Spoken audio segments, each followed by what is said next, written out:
Welcome to the Garden of Edun. Dami be asking the questions for the answers that you want to hear. All you gotta do is sit back, grab a chair, or listen up while you clean and cook. Take a leaf from the creative's book. These gems open your mind and your heart. Okay, the show's gonna start. Cheese! Welcome back, everyone, to the Garden of Edun podcast, where ideas grow. And today we've got a really interesting episode coming up, or at least I think it's going to be really interesting. We're going to be talking all things around gaming, around tech, AR, VR, maybe even a little bit of AI, if Jacob doesn't mind chipping in some ideas on that. But Jacob, welcome to the podcast, man. How are you doing today? Thank you for having me. I'm good. I'm very well, actually. It's not the best weather, but you know, I'm living. I'm alive. I'm good. So yeah, man. Bro, that's the most important thing, man. The most important thing is to be breathing. Each day is a blessing. Like I honestly can't complain. But thank you for having me today. Yeah, it's cool, man. You know what? Just a little side note. I was watching. I don't know if you saw it. Like Putin gave a speech the other day where he was saying, "Listen, if Ukraine join NATO, I'm ready to press the button." And I was just like, you know what, fam? For every day that I'm alive, I have to be happy because you know what? One day someone could press the button and it's all over. That's it. All it takes is literally 1 second for things to change. Like this morning, you could wake up, everything's fine. Afternoon, they could say, "Okay, we're in a war," and then everything just changes, like immediately. Like think about the COVID situation. Like 1 month, everyone's like, "Okay, everything's fine." Next minute, pandemic. Then 2 years, everyone's like standstill. So enjoy it. Enjoy life. Yeah, man. Yeah, for sure. But getting back on topic, Jacob's a game developer, creative director, and is it fair to say AR VR specialist? Is that? You know what? You could call me a specialist in AR and VR only because you know what, a lot of people have been doing that recently because of the knowledge I have. Now, am I qualified in AR and VR? I didn't go and study that, but the knowledge I have, I would say I'm quite up there in what I know and the research I've done. So we can say, yeah, I'm an AR and VR specialist. There's a lot more to it. You know, maybe we'll touch on MR and we'll touch on XR. So, what's those two? I've never heard of them. So, there's a lot. I mean, when it explains, it will make a lot more sense. But for now, we'll start with the AR and then we'll move on to VR and then we'll see how we're doing and then what happens there. Yeah. I think it's I think what makes you like and your journey, your story interesting to me is the fact that we don't usually see a lot of the mandem in this space, you know. Like I've never personally, you might have more because you're actually on the ground and you see who's actually in the game, but from the outside looking in, I'm like, oh, this is sick. Like one of the mandems working in this field, like proper. So just to give everyone an indication of how you got to where you are in your field and acquired your knowledge, it would be good to hear just a little background story of how you got to become a game developer and learn the things that you have. Okay, so originally, right, because this stems back to the old school days. When I was in high school, going to uni, I knew I had to go to uni. Like it wasn't even a thing. Like mom and dad was not gonna. Like it was like, okay, what uni are you going to? Not are you going to uni? What uni are you going to? So I was like, bam. I really didn't even know what I wanted to study. But you know, when I sat down with like my teachers and stuff, they said to me, "What do you want to do?" And I was like, "Okay, I haven't got a clue." Then we went through and it was like, "Okay, you know what? Let's go through everything, and let's take out what I don't want to do." Right? Process of elimination. So eventually we got down to games. I was like, "Well, I like playing games." It's like, "Well, would you like to learn how to make games?" You know, and then that was a bigger thing because it was like advanced maths, coding. I was like, listen, this is all sounding a bit. This sounds like a bit of work. This sounded a bit hard. So I was like, oh, it's a lot of work. But I was like, you know what? Let me try, and let me see if I can get into it. Managed to get into computer science. Headache. Big boy course there, you know. I'm telling computer you, listen, science. I was all right at maths. I wasn't good at advanced mathematics. I wasn't good at, all this extra stuff that I had going on. So it was hard. I really had to sit down and be like, you know what? I got to get this information to stick somehow. And I think through the uni, like first year, second year was like, learning learning who you are and how you learn. There was times where I had to Yeah. literally sit in my room, force that knowledge in, like, but in a way that I understand and get to know how I learn. Because I think that's one of the biggest things that uni kind of taught me. It wasn't really what was taught, but how I process information and learning how I can get it to stick. Because one way the teachers explain things, like if a teacher explains something to you, you may not get it. So I had like a friend, for example, would have the same lecture. I would get the information. He'd be like, bro, I don't get this. I beg you explain this. I'm like, they just explained it to us. He's like, yeah, but if you explain it, then it'll make sense. I'm like, why have I got to explain but I get it, because the way that I get how he is, I understand a bit more about how he learned. So he knew what I heard. I already translated that into a way I understand, and then we could kind of talk about it a bit better. So it was like so moving on, because that's a longer story. But then when I came out of uni, I started my first like programming job. Again, they said to me, okay, how would you like to be brought on, as an employee, or do you want to be brought on as, a self-employed? I didn't know the difference. But when they explained to me the difference, my first thing was I can manage my own hours, self-employed. I said, sign me up. Sign me up. I'm ready. Trust you know me. like, the temptation there is mad. They were like, we'll help you with your own taxes. Like, taxes? I was like, yeah, sure. I haven't got a problem, Yeah. But then one thing I realized was the work wasn't the same as a 9 to 5. Sometimes you didn't always get the job. Sometimes you didn't always get the work. So you'd have to make sure, okay, this project's lasting, let's say 6 months. You got to make sure you have that next project lined up. And then eventually, like, I can only look back and say that I've been blessed, because really and truly, every single option that I've gone, like, the people I've met along the way, it's like they've just been coming to me, sort of. Like, I haven't had to go through that kind of, okay, you need 6 years experience to be here. You need this. They might pay me lower or think they can get the upper hand. I can pay me less. But then a lot of the times it's been a thing where I'll go and research something that will come in handy maybe 6 months later. And then someone will say to me, all of a sudden, once I've finished learning about that topic, someone will say, hey, do you know how to do this? And I'm like, where did you even come from? So that got me into the gaming area, where, because I knew Java programming and I knew some gaming languages, when I picked up on some of the skills, experience wasn't a thing. It was kind of, you can learn on the job. You've got the foundation to then do a lot of other things, because you've got the foundational skills.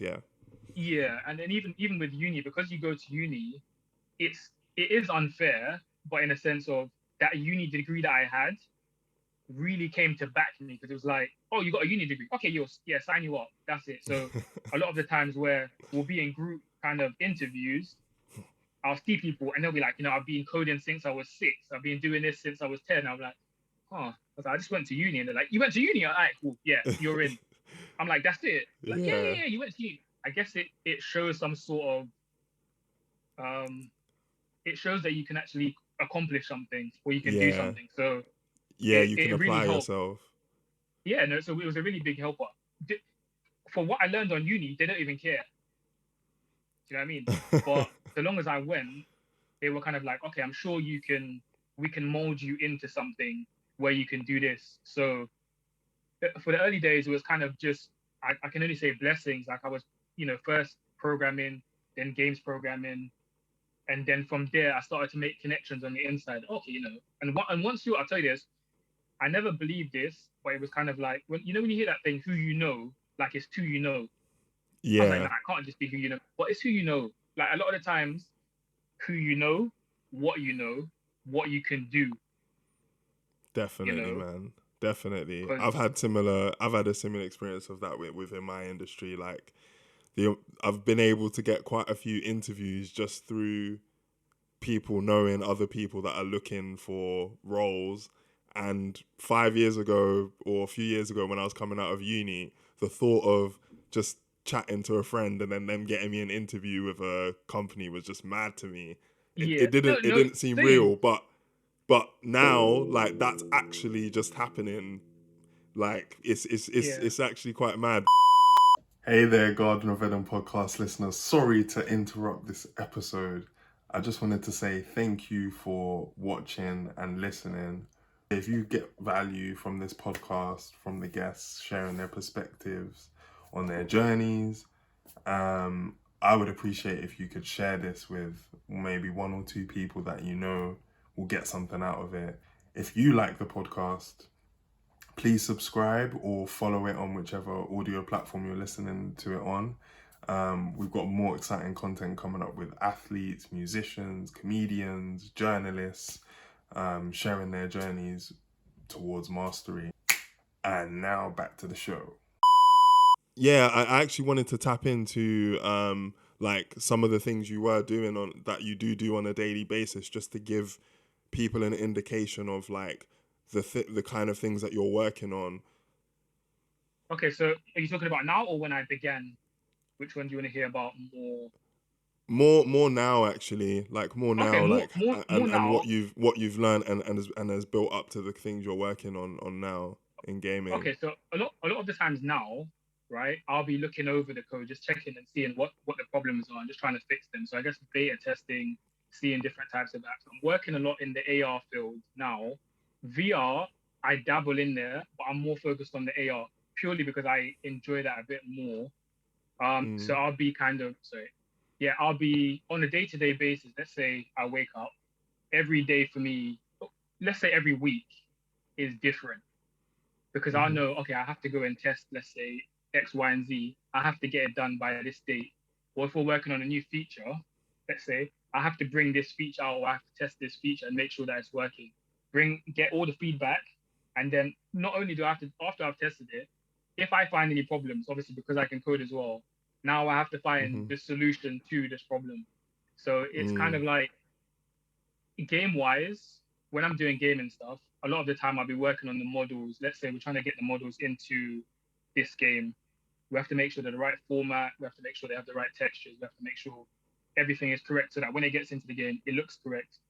Now, coding-wise, a lot of it will be coding the shaders, let's say coding the interactivity, how the player moves. When you move your joystick, the player moves forward. Getting that animation, right? So I would have to create that animation and create the cycles.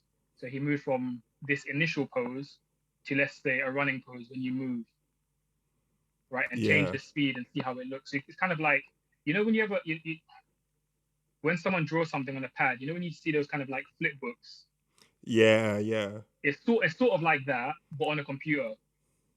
Right. So okay. Yeah. You make the different animations and then you plug it in. Let's say I'm using Unreal Engine. You have to plug everything in so that when the player moves up, now that character corresponds with what you've just done. So depending on what project I'm working on, I'll have to be doing how do I put this? I'll have to be doing a lot, not too much coding, right? Unless the interactivity is pretty much the coding part, because that's when you want to say, okay, you want to combine these two. This is how you want it to look. This is the feedback you want to generate. So it's kind of like design and coding at the same time. Yeah, that sounds really complex, That sounds, because you're talking about very minute details in terms of moving forward and going up. Yeah. And I'm just thinking about, well, I'm sure a lot of people listening as well will think about the games that they play where, for example, I've played the Spider-Man game on PS4, the my favorite game that I've ever played. Oh, that's your favorite game? Ever. Because I love Spider-Man. Bro, Fam, I love Spider-Man. It says enough. That says enough. Yeah. But the some of the fight scenes in that game and the moves are ridiculous. So even just thinking about all those little steps that they probably had to do to make sure those things look smooth must take a lot of time. It's a lot. Like at first, right? Because even when I did my uni dissertation, I decided to make a game, and then my supervisors were like, "Don't do it. Don't, please just don't." Like, because it was like, I was like, "Yeah, I'm just gonna make a game." And like, what, on your own? And I was like, "Yeah, have you made a game before?" I was like, "No, but I'll do it. I'm like, please don't. You know, companies, and they literally he brought a big stack of books down. He's like, these are all the people who have tried to do stuff like this. Please don't do it. I don't want to see you fail. I was like, nah. I was like, Rah. I'm already set. I'm set. I want to do it. You know what I mean? But as you said, yeah, the breakdown is insane. I'm trying not to say anything I shouldn't say, right? But then at the same Yeah. time, I'm trying to say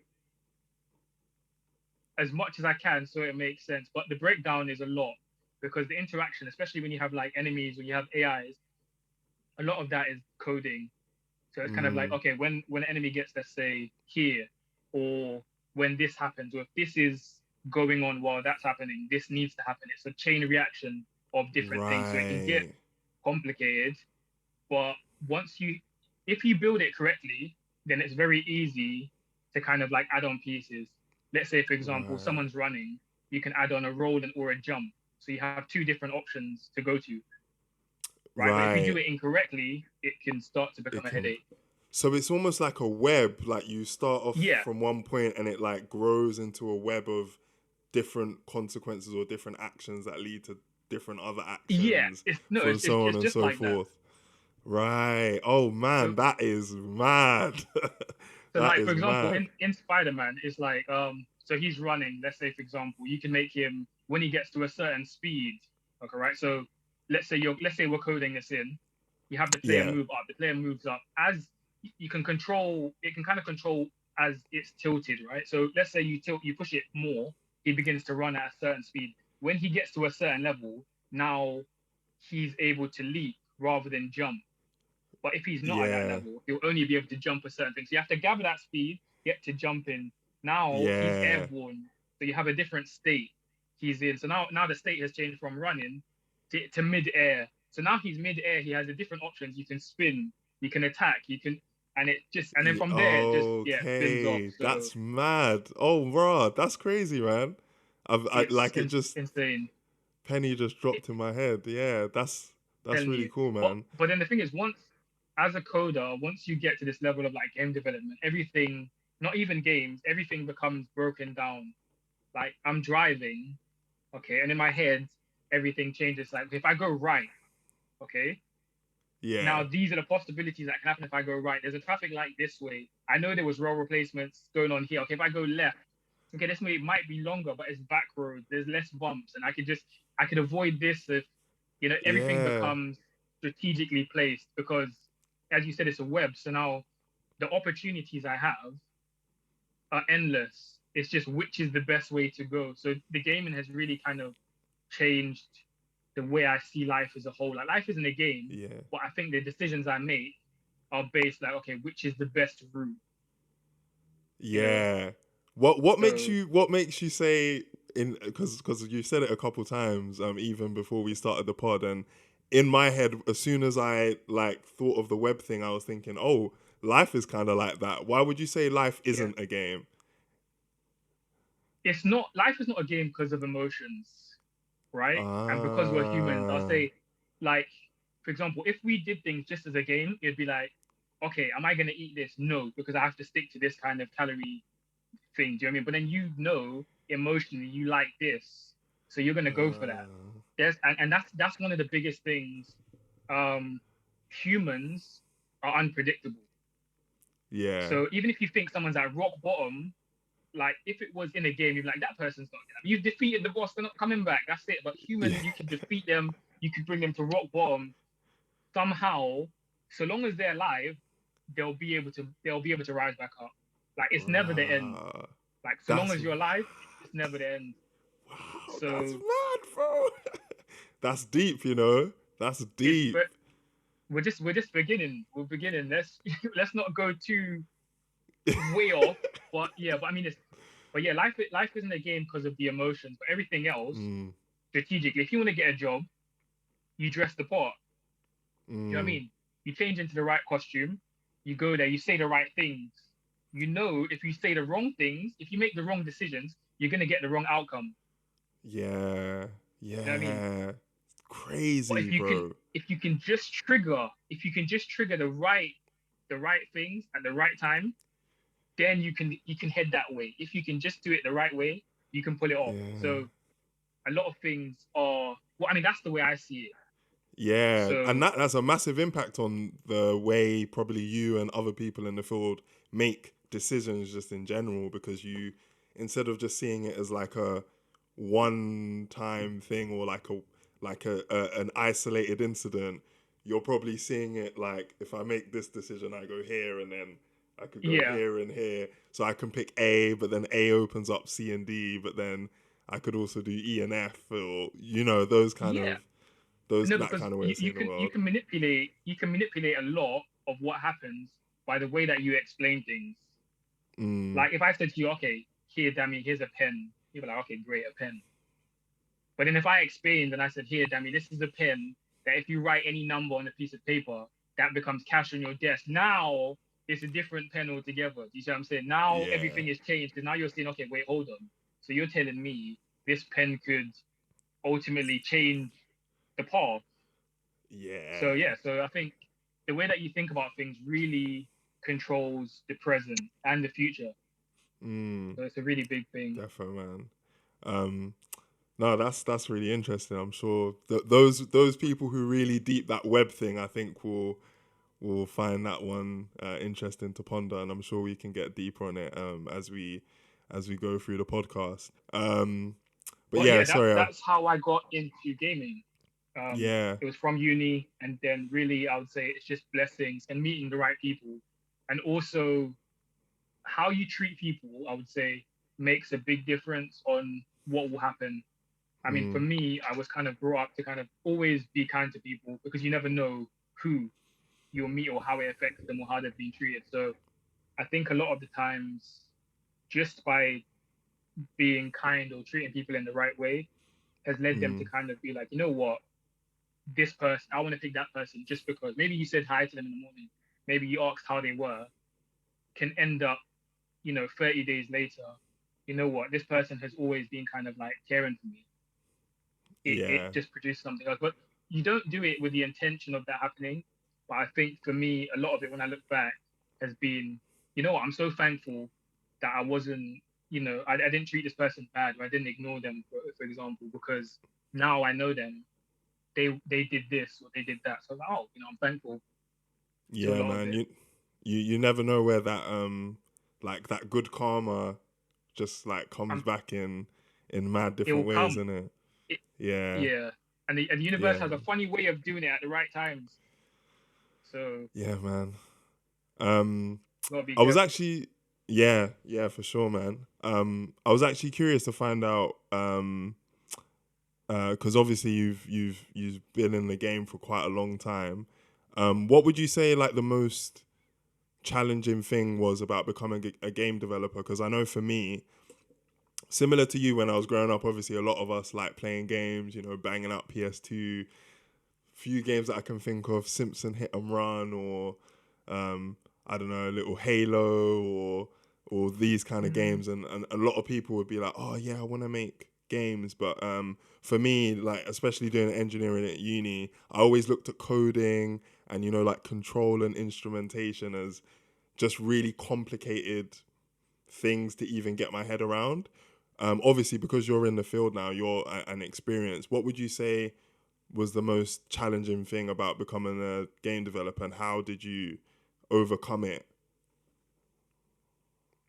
The most challenging thing for me now, this might be a bit different for everyone, but it's finding out, knowing your limits, right? Mm, So you're never going to start at the top.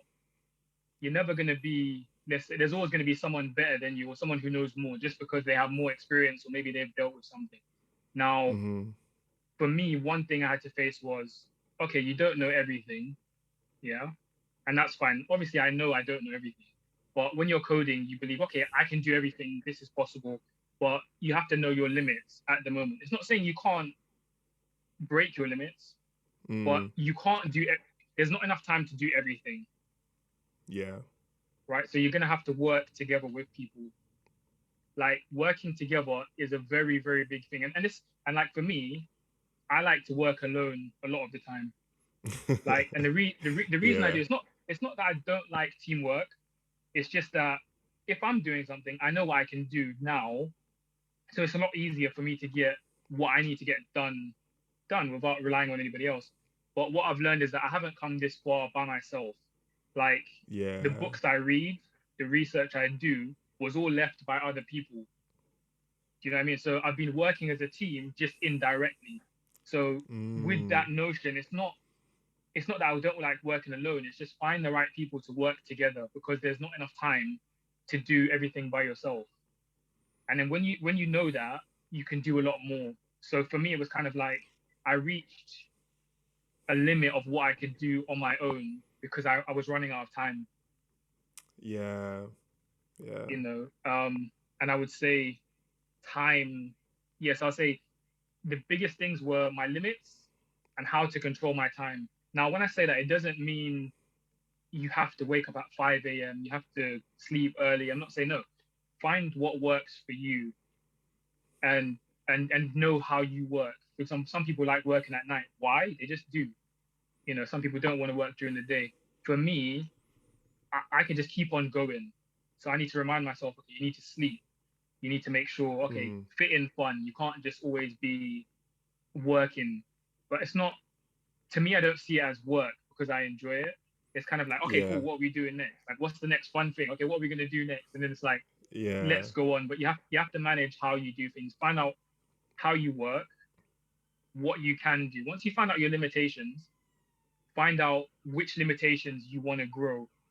Do you know what I mean? What you want to become, let's say, not maybe not a master at, but what you want to grow at. Because there's not enough time for me to become a professional swimmer, a professional in archery, a professional in boxing. You can't do everything. Yeah, man. Do you know what I mean? So Yeah. coding is a big thing.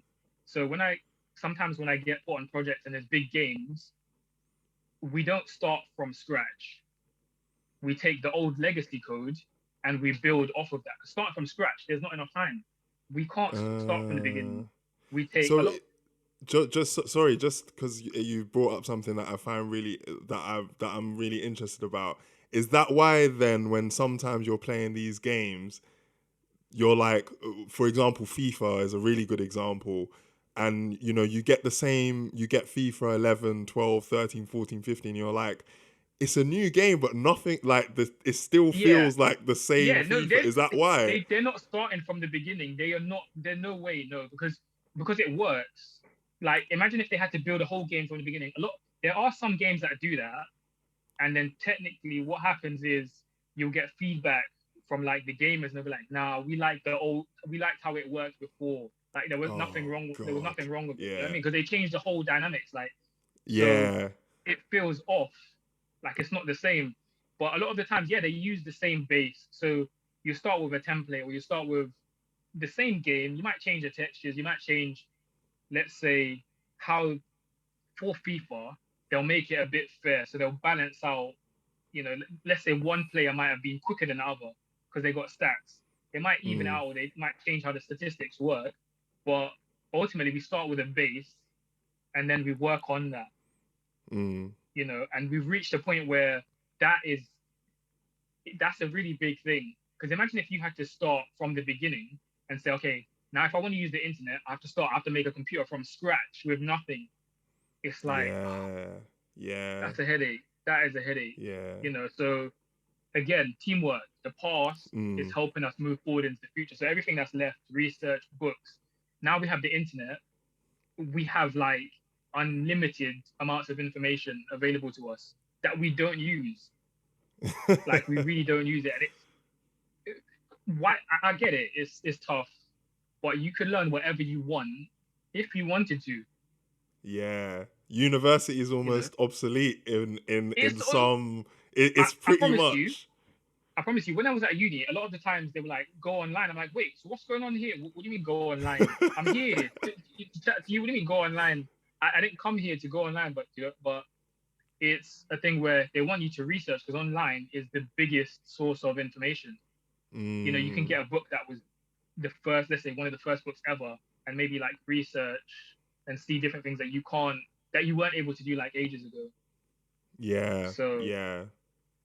so I'll say Definitely. my limitations, and then also how to manage my time. Because when I learned how to manage my time and how I worked, then it was kind of like now I can move free because I know, okay, now that I've kind of mastered it, if I'm gonna take on a project, I go Yeah. into my head and now, okay, we're gonna get a bit scientific. Well, not scientific, but we're gonna get a bit Yeah. Go off with it. here. But let's say I know I have to do something. Before I do it in the real world, yeah, I go into my headspace Yeah. and I finish it. I finish as much as I can of it there, if that makes sense. Right. Because the time that I have here in the real world, right, is different than the time that I spend in my head. So, for Okay. example, I could spend about 2 months in my head in a short space of time. Now, it sounds weird, but for That does example, if you sound take weird. if it, take your favorite movie or your favorite song, okay, Yeah. right? You know your favorite song is maybe 4 minutes long, but if you wanted to, you could fast forward, right, and go through that song. Do you know what I mean? And you could tell me the lyrics quicker than the song would play. So that song is technically not 4 minutes in your head. You could run through it like really quick. Do you know what I mean? You Okay. could run Yeah. through I could run through an Avengers movie in my head, right? In like 10 minutes now. Okay, this happens, that happens. We go here, and then this happens, and that's the end. I didn't have to watch that Yeah. for 3 hours. Okay. So Yeah. Yeah. what Yeah. what I've learned to do is kind of like if I'm going to take on a project, let's say I need to create a video. I go into my head and I get everything I need. Okay, I'm going to create a video. I put everything in front of me and I begin. I haven't touched my computer, but I've already started working. I can complete a week's worth, let's say, of work in less than an hour in my head. But now the hard thing is I need to now get it from my head and go and do it. Right. Right. I hear you. Yeah. Yeah. So Yeah. it's yeah. So the time I'd say learn to use the time that you think about, if that makes sense. Kind of because if you can think about how it's done and you can complete it or as much as you can, then it's a lot easier to do it, if that makes sense. I think I get you. It's almost like when you go into your brain, you're in a different dimension of like Yeah, thinking. So your brain is time like in flows. it's a different, yeah, let's say different dimension, Yeah, and you it can is. see It all is. the pathways, and it's just about translating those pathways into the physical 3D world where you're like, okay, cool. The brain saw these things, so this is how I'm gonna get that image up on the screen, right? Is that Yeah, essentially, yeah. that's exactly how it is. It's kind of like but we do it every day. We just don't do it for everything. Do you know what I mean? So if you're Okay, planning to yeah, go to work, you're like, okay, I need to take the bus. The bus is going to take me 20 minutes. In your head, you planned your journey. Now you have to go and do it. Do you know what I mean? So the yeah, only the only yeah. different thing is the fact is that you can't change again. Humans, let's say delays. In your head, you're expecting everything to go as planned. The bus is going to come on time. The train's going to leave. You get on that train and it wants to sit for 20 minutes. Now everything is messed up. Mm, But then again, if you go like in that space in your head, it's a different dimension. So time doesn't flow. It flows as quickly as you can. So in the beginning, when I started to do things, it was like, okay, I can only do it at this speed because I only have this amount of knowledge. I only know this much. But then the more I learned, it was kind of like, now I know, okay, this isn't going to work. So I go this route. No, that's not going to work. Okay, this route. No, that's not going to work. This way. No, okay. If we go this way, we might be able to get closer. Now we're closer. Okay, here. But if that doesn't work, how? And the amount of time, like, so okay. it saved me a lot of time because if I was to go and try this on a computer, I already know, right? It's not gonna work, like in Mm, my head. But that's through my experience and know it and finding yeah, out things. You know what I mean? So if you touch the wall, the light isn't gonna turn on. You can go and do it, but you need a light switch. So you're going to go for the light switch. So in your head, okay, I'm going to go to the light switch. I'm going to turn the light on because this is the information I have. If the light yeah, doesn't turn on, we got more problems to deal with. But ultimately, you can run through things in your head bro. That's without crazy. doing them. That's crazy. So That is learning. That is basically yeah, how you learn shit, right? I promise you, it can lead to a whole different level of things. Because once I learned this, it wasn't just gaming. It was kind of like it's almost like it's not seeing the future, but it's kind of like using the information you have to perceive the future. If Mm, you say a certain thing to someone, they're gonna get angry. So don't say that thing. yeah, You know what I mean? So you Yeah. can perceive what's going to happen. When you get so good at it, you can kind of look ahead. And let's say you're trading. If you look at certain things, you can say, okay, judged on their behavior and the information I know, this is the best move. So it helps with a lot of things if you can go in your head and really think about why, how, what you're doing and why. Like, because Mm. there's a reason for everything. If someone says Mm. there's no reason, that doesn't make sense. Like, it doesn't Yeah. make sense. Yeah. It doesn't compute in our No, in our for me, yeah, for me, yeah. it doesn't make sense. If someone says to me, like, if let's say for example, if I had kids and they did something wrong, right? Obviously they're kids, but if someone said to you, okay, you ask them why did you do that, and they say I don't know. There's the reason. Now, Mm. whether you know the reason or not, that's a different question altogether. But there's a reason why. Like, there'll Mm. always be a reason for things. Yeah. But yeah, No, so that's that is limitate. I say my limitations and my time. Managing those are two of the things I had to overcome. Once I overcame those two things, I could probably do anything, and I feel like at this point everything is possible because there's so many different timelines. But now the point is, it's kind of like now everything is possible becomes the hard part because it's now which things are you gonna do, like yeah. which route to go, because you now have endless opportunities. What do you want to do? Who do you want to become? Where do you want to go? And why? Yeah. Yeah. So Wow. it's Again, bro, that's a deeper level of thinking. I yeah. can't lie. It's a deeper level of thinking. Cause Oh yeah, like you said, there's not unlimited time, and that's what makes you have to make a decision, right? yeah. Because we don't have that much time. But it's fascinating, and I guess when you see the world that way, it makes that process of like testing and learning. Once you've made the decision of which way you want to go, it makes that process of at least learning and getting better more easy because you Yeah. know how to learn. If Yeah. that makes sense. But then Yeah. again, as I said, there's the emotion side of why the life is not a game. So all these things that you want to plan, emotions can throw everything out of the work. So for Yeah. example, in my head, I'm like, I know what I have to do, let's say tomorrow. If I get upset, I'm not doing any of that. Do you know what I mean? I'm Yeah. not doing any of it because now I'm upset. I'm like, nah, I'm not. But that's the emotional side. So you gotta have discipline. You gotta tell yourself, listen, I'm gonna do that, but it's not always easy. You get Yeah. hurt, it's it's tough, So that if the emotions play a really big thing, you can be as strong as you want in your head, but then those emotions are just they play a big part, man. I'm telling you, it's not it's hard. So Bro, the reason I'm laughing is because as you're saying that, I'm listening, thinking, yeah, I do that best. it's you get emotions can make you listen. You have the best plan in the world, right? Your emotions get stirred just a little bit, just a tiny little bit, and it could be you're driving and someone beeps you. The day's done. The day is done. I'm telling you, the day's finished. And you know, even it was just a beat, but now you're upset. You're like, oh, you're in your. Yeah. I mean, like I'm telling you. So I think for me, Yeah. it's good because, and that's why I'm saying like again for me that's why I enjoy working alone. It's a lot easier to manage just me. Like I Mm. really enjoy working in a team, and you can do a lot more.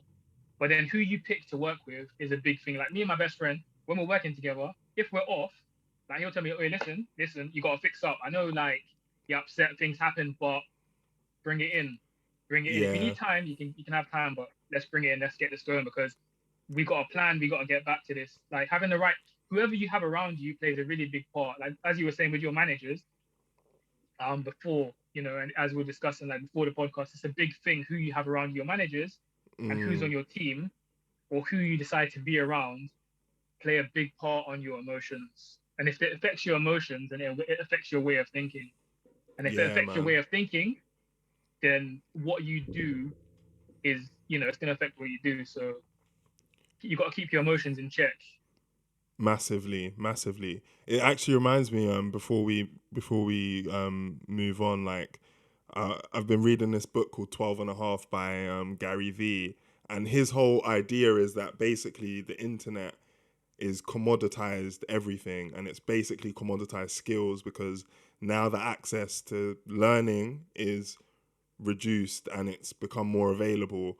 So now the most important tenets of an effective team or an effective project or anything is the emotional intelligence and the ability to manage the emotions of a wide range in teams. And those are the most important skill sets to have, because those are the things that are actually, you can't commodify those things, at least with what we have in technology now. You can't, there's no process to manage emotions like at the touch of a button. There's a lot more like the soft skills of being able to do that are what's going to be valuable in the world as we move forward.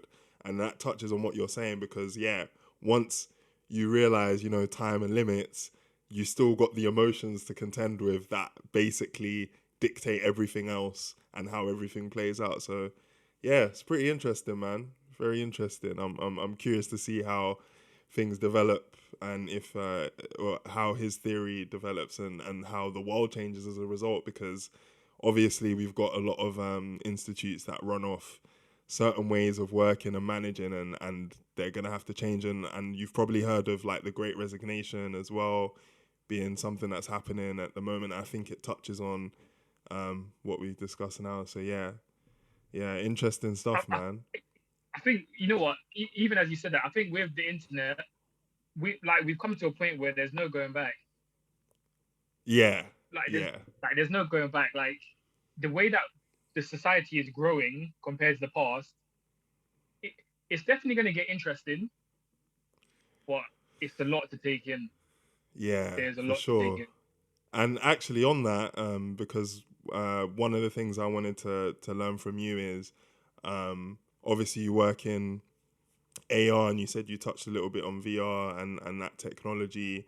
How, like, so with these technologies and what you work on, like, how would you describe them for the people listening, just in a simple level? And then what developments do you think are going to come from those technologies in first gaming, and then maybe in the wider context of life as well? But let's start off with gaming, just to keep it a simple level. I would say gaming is the one area that really pushes a lot of these technologies, like for what most people see. Let's say, for example, like you have your PlayStation VR, you have your Oculus, and they bring games into it. But there's a lot more that AR and VR can be used for. But I mean, with gaming, I think it changes the whole dynamics of how you can play games, because you're used to seeing games on a screen, whereas with VR, it brings the whole simulation. It takes you as the player into the gaming world. So now you are in the game, whereas before you're playing a game. Now with VR, you're in the world. So if we start with VR rather than AR, VR is kind of bringing the virtual world in. You're going into the virtual world. So now the world around you, what you see, becomes virtual. It's no longer the real world. If that makes sense. Are you with me? Yeah. Right. So in gaming, you could go to the mountains and you could be there in VR, and that's, they play games in there. That's how VR kind of like went off. And I'll say it's a really big thing, even though a lot of people don't use it as much as I thought it would be bigger by now, but it's still growing. Because I think because of the technology, you need to run it. You need like a headset. You need to have the right environment. It's still kind of like, if you haven't got a big enough room, you're limited to what you can do. If you haven't got the money to buy the headset, then I guess you can't really take part in it. Yeah. There's kind of limitations where that goes. But then when you get to AR, now AR is still, I would say it's still early for AR, because there's not a lot of AR games. They're kind of using it for filters. Every filter that you see on Snapchat, Instagram, they're all AR filters.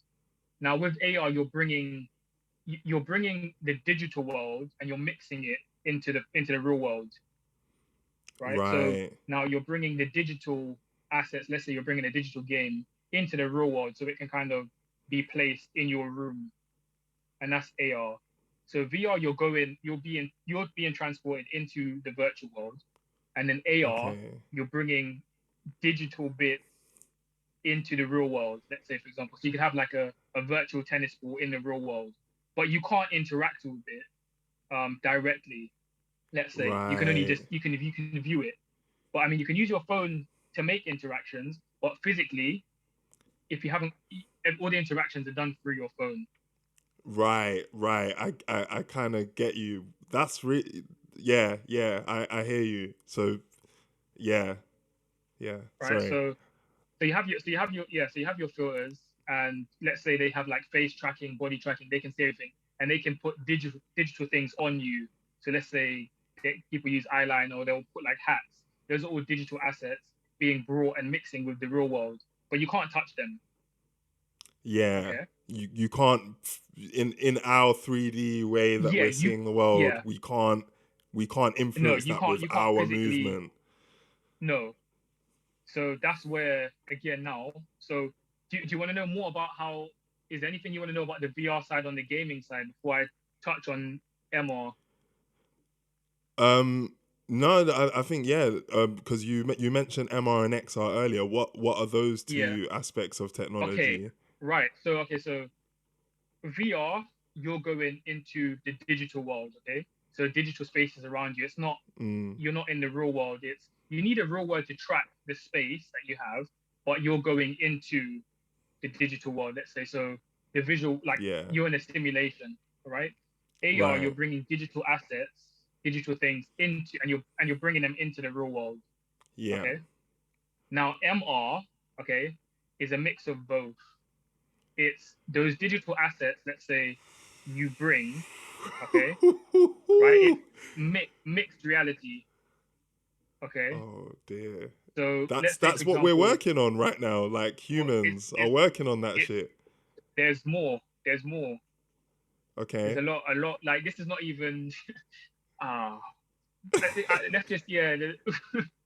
Boy, okay, yeah. So mixed reality. Say, for example, if I brought a digital tennis ball in like into the real world, okay, you would need something to view it. Okay, so let's say, for example, right now a lot of companies are working on AR glasses. Yeah. Okay, so Yeah. you can see things in AR, but then there's some companies that are working on MR glasses, for example, like HoloLens. You might have heard of it. No. Um, but they have these kind of glasses. So if I brought something digital into the real world, it could track my hands, and I'd be able to move it and interact with it. So I wouldn't need to use the phone to interact, but you still need a device. Okay, so you need like Right. glasses. So I think the next wave of things, in the way I see things at the moment, we're still early days, but the way that we could grow, it, it could go very quickly. Now, when I say Yeah. early days, I'm going to speak in terms of what is publicly available. Privately, we're gone, We're gone but public privately. We're gone. privately we're gone. Privately we're gone. Privately we're gone. Privately we're talking. I'm thinking holograms and everything is we're already off that scale. Like, but what is publicly available? What the public can handle at the moment? We can handle AR. We can Yeah. handle VR for the moment. Yeah, we're just like we can handle being in a headset and being inside. We can handle AR on our phones and filters. But I think the next step will be AR glasses or Google Lens. Like we'll Mm, have glasses to be able to see these things and to see AR, right? And then from there, after that's settled in and we've kind of got people accustomed to having glasses or being able to have like AR in their car. Let's say wherever there's a glass, I guess you could be able to incorporate some sort of AR because you have to understand everything works off light. yeah.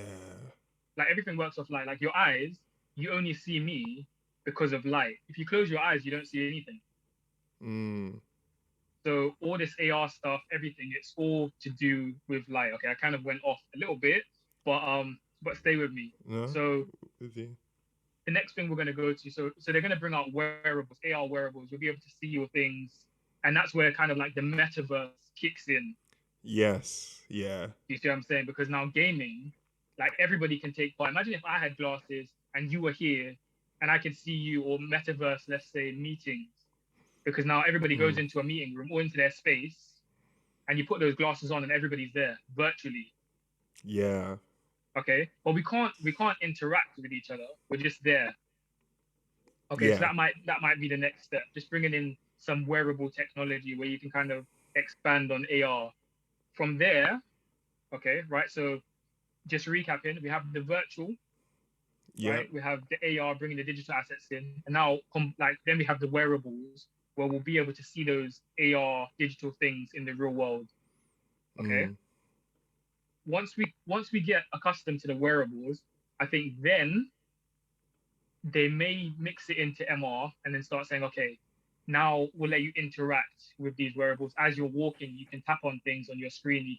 But you still need Mm. a wearable to be able to interact with those things. So you still need to have glasses or the latest phone, let's say, to use AR, because you can't use AR on any phone, right? Yeah. It has to have the right chips. It has to have the right kind of software it has to be able to handle it. But eventually, all phones, will be able to do it. Like most phones can get Wi-Fi now. They can all use Bluetooth. Back in the day, this wasn't the case. Was Eventually, not the we'll reach case, boy. wasn't the case. We're using infrared to transfer. Trust, bro. I remember when Oh, I was scared to press the internet button on my phone because I knew the phone company was gonna charge bare fees and it would I'm load bare slow. And now telling it's you, like, just yeah, no, like, yeah. It's like, are you sure you want to? Are you sure you want to do it? I'm like, I are don't you even sure? know, but it's Are like, you yes, and then you, sure? you get that Are bill. It's you like, sure? but now, I mean, now they ask that. They're like, are you sure you want to turn your data on? I'm like, why is it off? Why is it off in Yeah. the first place? You know what I mean? Like, turn it on. So, um, yeah. So I think we're definitely going to the age of AR wearables. I think gaming, there's Hmm. already kind of like places where you can go and you can put headsets on and you can play, let's say, VR. What is it? VR, like VR tag, where you can play like a VR Yeah. shooter game. You can I've go I've into, you can have like rooms.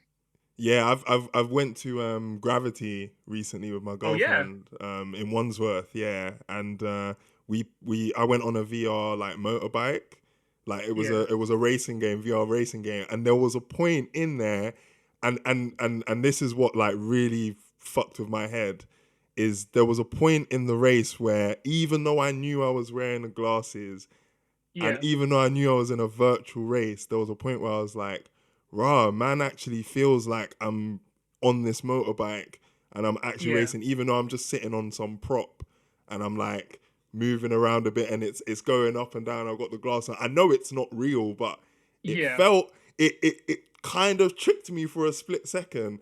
And then I was yeah. like, yo, this is a bit mad. This is a bit mad. It is, and you know what? For you, you had that process. You were like, for that small second, it kind of got me. Do you know what I mean?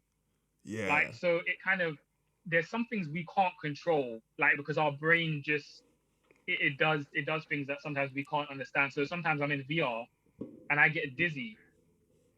Do you know what I mean? Right. But I'm getting dizzy because I'm spinning around in the real world. And it's like, but I think that I'm getting dizzy because of the VR. I'm like, no, the VR didn't make me dizzy. I was spinning in the real world that made me dizzy. So when you were on that motorcycle, sometimes, let's say, if you were on it and it moves, the feedback you get is still real. You're still receiving those senses. So your body's still going to react. It's still going to feel Yeah. that fear of being flung at that speed because you're seeing it and you're feeling it. So those are two different things. Like I think to compare, like when I go on roller coasters, yeah, if I put my headset in, it doesn't bother me. Yeah. It doesn't bother me at all. Like because I'm not really, I'm there, but I've got my music on, I'm listening. Like it's not really. If I take them off, I'm still, it still doesn't make a difference. But the wind, the feels, everything is different. Everything is like a bit more heightened. So Mm. what's going on really plays a big part on what is happening. But yeah, Yeah, so man. yeah, so we got the wearables. And I believe they're using it now for like let's say the VR stuff. They're using it for gaming. Companies use it for, let's say, showrooms. If they want to show something off, they could use Hmm. the VR for like showrooms and stuff like that. AR is beginning to do that now. Whereas because everybody has a phone, you could, let's say, bring a digital environment into your phone and you could walk around it and you could see it. Or for example, IKEA, they have things where, because it's actually one of the biggest AR apps, if not the biggest, they have it so you could bring, your bed, or you could see the size of something in your room. As which in is available today, like right now, yeah, available. it's available now. Yeah, like if you have the IKEA Whoa, app, shit. you could Oh, I did not realize that. Oh, shit. yeah, no, they have like a big product catalog. So let's say if you're getting a dresser and you want to Yeah. see how big that is, and you don't know, you can actually bring it into your room and see what it will look like in your room. Mad. You know what I mean? Mad. So That's crazy. I literally went to IKEA a few months ago to get a table, and I remember being yeah, like, man was getting the tape out and yeah, you everything, got and to I was like, measure those yeah, those 2 centimeters is gonna count when it can't fit in that gap, and you're trying to yeah, those 2 centimeters, like how accurate it is. It's very accurate. I would say from having used it, but yeah. yeah, I mean AR is definitely being used for a lot of things like that. Now, when you have the wearables, you could do Mm, a lot more. You could because now you don't need the VR. I think the wearables will begin, let's say, connecting to your phone, so you can use the 5G because 5G plays a big part in all of this. Like everyone came out like, oh, the right. 5G, like this coming out, what's going on here, the signals, the way Yeah. like 5G plays a big part in how AR and how the future will go, just because of the way that it transmits data. But Mm, I won't dive too deep in that. But 5G, I think you will begin the wearables, connecting them to our phones, and let's say you'll be able to play games using your wearables or walk around and have certain things going on that other people can't see. Which mad. could be good. So, for example, if let's say you went to London and Mm-hmm. there were AR tags around Piccadilly Circus and you had these wearables on, now you Yeah. can see all these digital things around you. It's like being in, like a futuristic movie, I guess. Yeah. Yeah. You know what I mean? So you can see them, but you can't interact with them. Interaction comes later, you know? Is that what XR is then? Because you've touched No, okay, on so no, it a you know few what? times. The deepest thing about it is, right?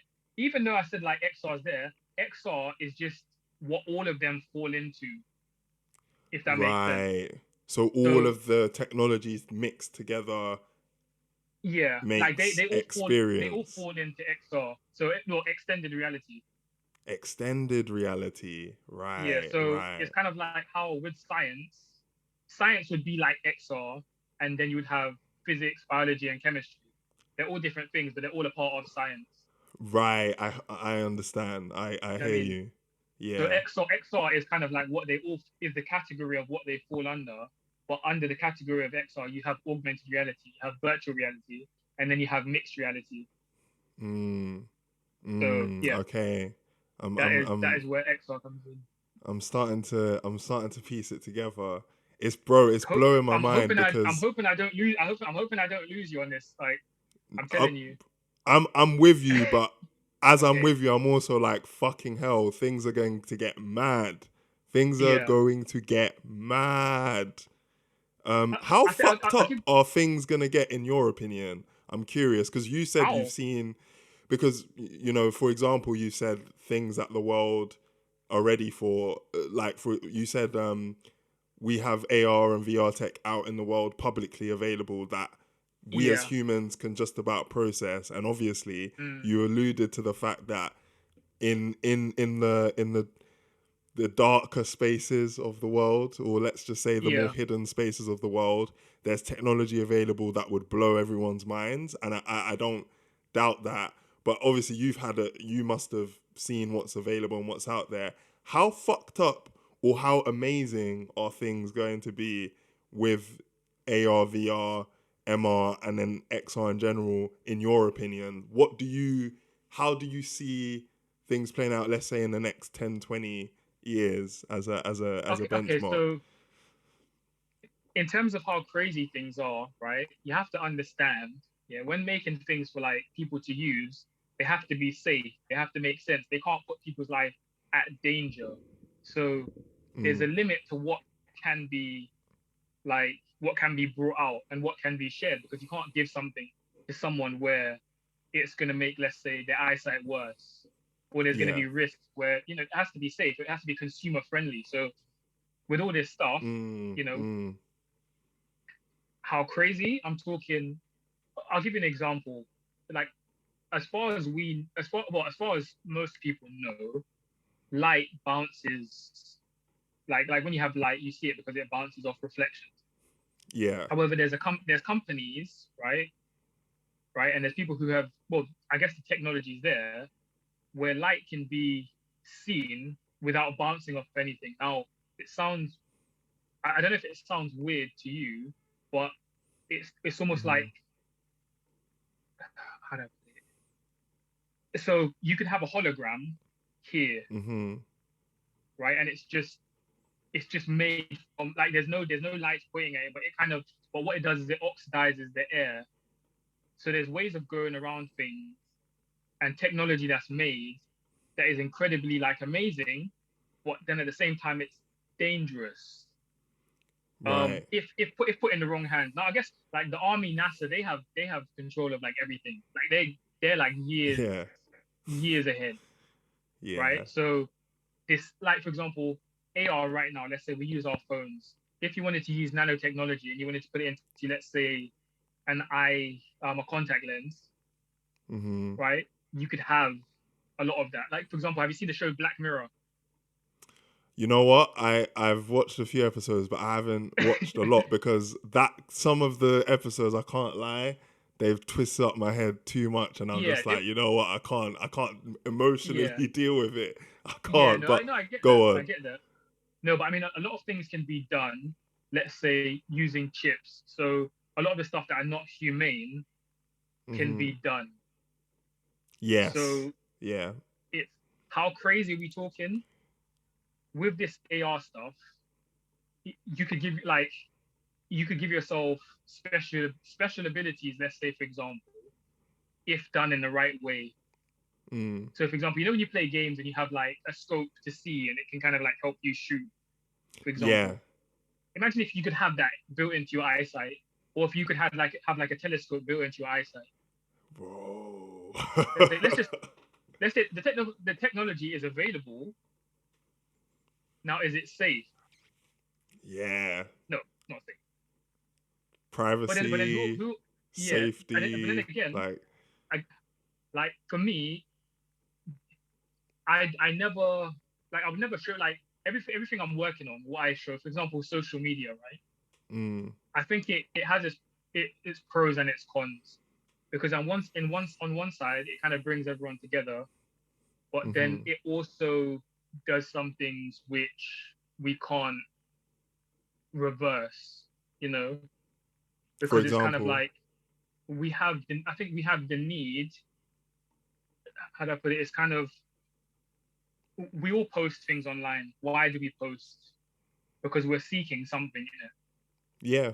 Like, Yeah. I think it makes us want to be validated by others a bit more. So it takes us kind of away from the real world of things. Like, our value now becomes what everybody else thinks.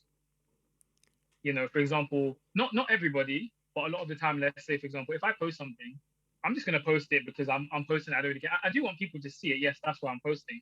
But it's kind of like, even if there's just one person who's like, that's cool, that's fine. But now, because I've said, okay, because there's that one person, I still seeking validation from that one person. Otherwise, I would have Mm. just kept it to myself on my computer and be like, oh, that's cool, you know. Yeah. And Yeah. there are some things a lot of the time that I do. Like, I like, out of the things I show on social media, it's probably not even 20% of what I do, or what I'm capable of. But it's what I want to show. You know what I mean? Yes. So, Right. like, You're so you're signaling. It's a social signal. Like the yes, posts that we put out, the way we build our profiles, all that stuff. It's like we're projecting a signal of what we want to show to the people in our network, yeah, right? Yeah. yeah. So now, if we take that same example, you only show what you want to be seen. So now, if you go to, like, on government level, they're only going to show you what they want you to see, or what you can handle to that Jesus. degree, Yeah. because you don't want to start. I mean, even with this COVID, imagine, look at it. Look at the examples. We're locked in for like how long, and look what it did. Like, mentally, look what it did to people. Now, imagine Mm-hmm. if, let's just say, they were to say something wild, or to reveal something too much, it would cause a stir. Do you know what I mean? So Yes. you, ha- Yeah. you have to do things in the right way, in the right order. Again, strategically, one step at a time. You can't go too fast.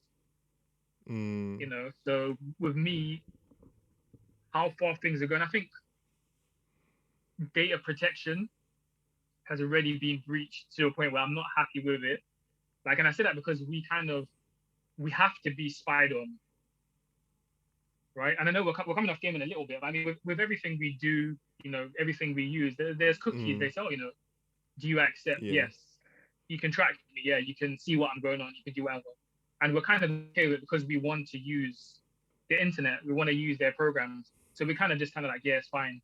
But it's used to a degree where I'm not really too happy about it. Am I going to do anything? No, but I'm just not happy about it.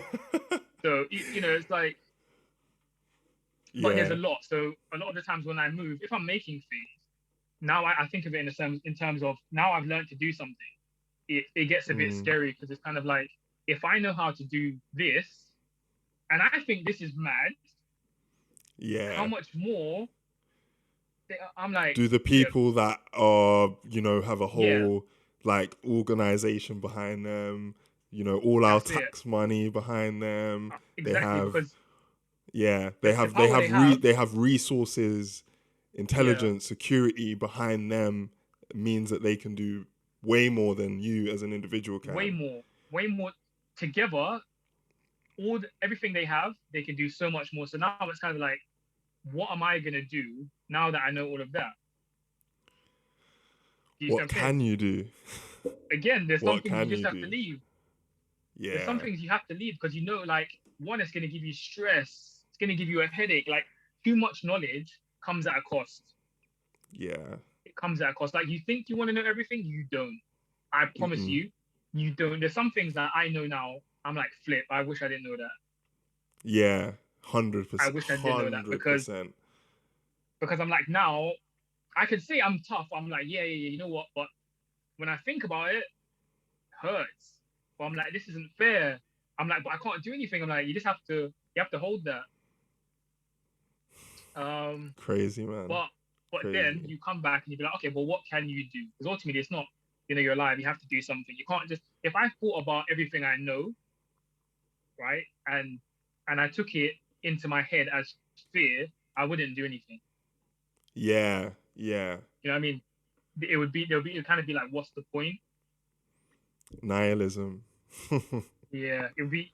I promise you, because there's so much, and we're like a tiny part in everything that's to come. The AR, the VR. There's so much going on. The best thing you can do is do your best. Yeah. Like, do your best and figure out what you really want to do. So essentially, you're saying that there's no real. Do you think there's a way to prepare for these things, or is it just the case of you just have to react at the point that these things come to pass, like these technologies come to pass? Because obviously, they're going to change the way that we live, and I think, because I think one of the interesting conversations I'm hearing now or over the last few years is us as a society starting to realize how damaging social media has been for anxiety, depression. You know, the rates of suicide amongst teenagers has gone up because now at such a young age, when they're learning about themselves and how to socialize and behave in the world, their actions are being documented in a way where when we were at school, fam, the amount of things that we were doing that if they were documented would have been peak. Like, imagine just whipping out the phone and just being like, remember year 7 when so and so did this, that, and the other. And that's what I mean. Everything, like, now that we've reached a point where you can't go back from this. Like, you can find everything, you can get everything back, everything can be tracked, recorded. Like, and the thing is, it's helpful, but there's pros and there's cons. Yeah, and the point I'm coming to is, with all these technologies that are being built, from what you're seeing, are we preparing as a society for how to take them on board? Because obviously this is just social media where we're having these huge problems as a society with the XR, with the extended reality tech, Is that are we preparing for the potential damage that could have on us? Because that sounds like it could be devastating compared to social media, which is just a platform on a screen right now. Do you know what I mean? Yeah. Honestly, I don't think. Honestly, we're not ready. The next generation. Okay, so I'll put it like this. At the moment, there's still a couple of generations above us, right? And let's say they brought in this era of new technology. You have the senior engineers and stuff, people who have kind of like helped usher in this new wave of digital technology. Yeah. The new generation, the ones that come after, let's say us, right? I don't know. I can't fixate on the gap, but the new generation is not prepared. And when I say that, I mean it in the nicest of ways, right? Like when I say they're not prepared, the way that things have kind of allowed them to grow up, it's kind of like everything is a now society. Amazon Prime, you get it now. There's less discipline, there's less patience, there's less kind of hard work. It's kind of because I guess, as I said, because you kind of start on that base, like for example with the game, because we start on that base, it's like, okay, yeah, this is easier to do. Everything's a lot more easier. Now, back in the day, you really had to put in the hard work in because it wasn't going to be easy. There was no internet to search. You had to go to that library when it was open, get that dictionary, let's say find out what that word meant, or find somebody else. So it was a lot harder to do things. We do have the internet, so it's easier, which is good. But then whether they're going to be lazy or not, that's a different thing. Now, I think with the COVID hasn't helped, like the whole COVID situation, because people's motivation now has changed because I feel it's harder for them. I don't know why. Could have been because of COVID. It could have been because of prices rising, things changing, but motivation is a lot harder for people to have. Like they're not as positive as, let's say, back in the day when we want to do something. I'm gonna do this. Why? It doesn't make sense. I'm gonna try. I'm gonna, people don't have that same drive as much. And it could just be the people I'm seeing, but statistically, motivation rates, emotional rates are down. Like we've become a lot softer, and nothing is wrong with that, but the discipline has kind of gone with it. So now with this age of technology rising, it becomes a problem because we have AI, we have robots. Now, a lot of the AI can do a lot of the general jobs. A lot of AI can do a lot of stuff better than humans, can calculate things faster. So now, if some jobs are to become obsolete because of AI, now people can't be motivated to go to work because that AI can just take their place. Yeah. It's kind of like where does humanity fit into this? What jobs can humanity do? People will start having like less self-worth. Yeah. Or identity But then again, crises as well. yeah, that it's a big thing. So I would say right now the only thing that can save us would be our generation. Now I'm not calling us heroes or anything. Now when I say that, it's the generation that's above us. We have to learn from them and see what they've done. We take in that knowledge, we learn as much as we can. But we're next. Do you know what I mean? So let's say whatever you're doing, whatever I'm doing now, it's our responsibility to pave the way for the next people who come after us. Do you know what I mean? To make sure that things aren't taken too far. So I'll say that goes with like networking, let's say, and trying to build people up, trying to work together as a team as much as we can. Some people don't want to, but like there's enough space for everybody to win. Yeah. The problem is it's a lot of work. It's a lot of work. Do you know what I mean? But if we stick together, we could probably overcome a lot. And that's what's needed when you're gonna have, like you were mentioning, AI, robots, and it's something I wanted to touch on as well. I think now that we're here, we might as well now. And go for it. Yeah, because I remember reading a really interesting article a few years ago, which terrified me, which was talking about how AI is gonna become the rate at which AI is learning, and it's like the exponential rate at which it's learning about everything, and how it's going to quickly surpass human intelligence, and then at the point it does, it's going to like increase to a level that we're not we can't even fathom, because it will be like us comparing our intelligence to the intelligence of like an ant or the intelligence of another kind of insect, and trying to explain how we live, what we see, what we can do to an insect. And it would be a similar level of difference between us and AI.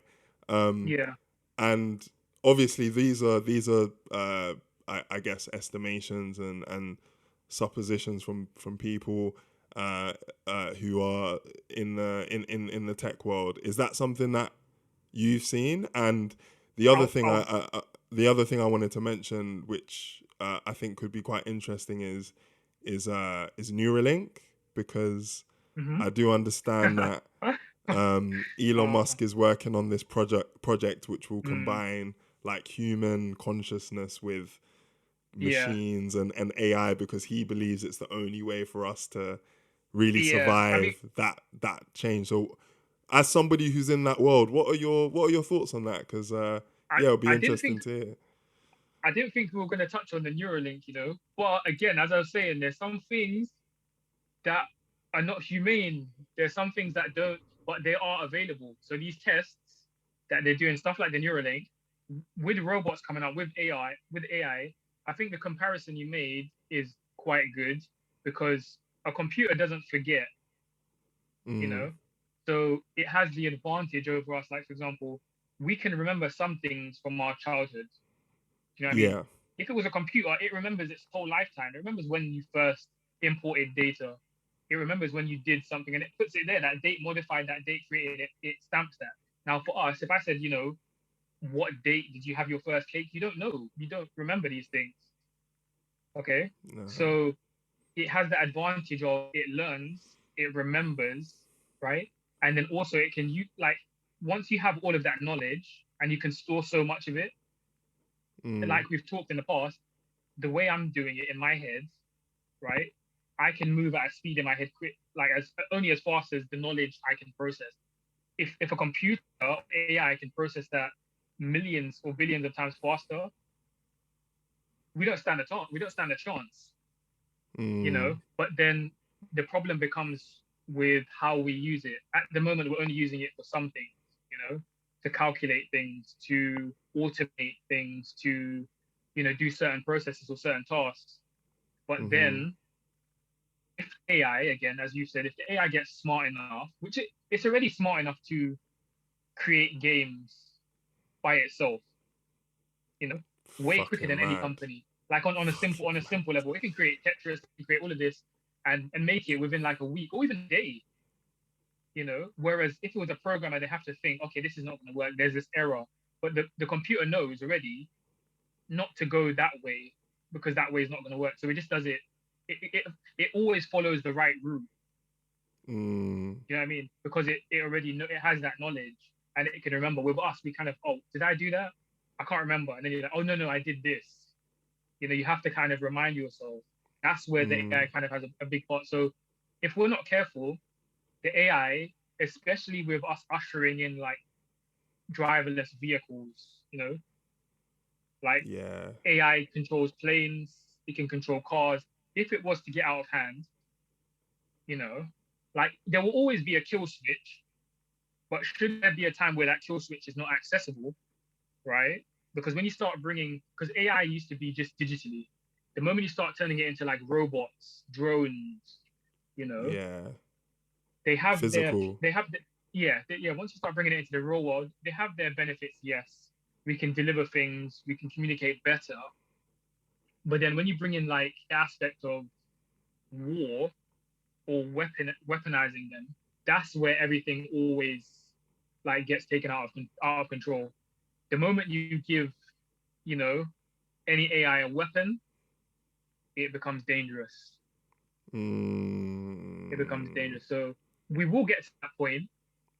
We will. I don't know. I'm not sure when it will. I mean, technically, they already have that now. Yeah. Yeah. Do you know what I mean? Like, there's already like drones that can have like different kind of weapons. We're already at that point.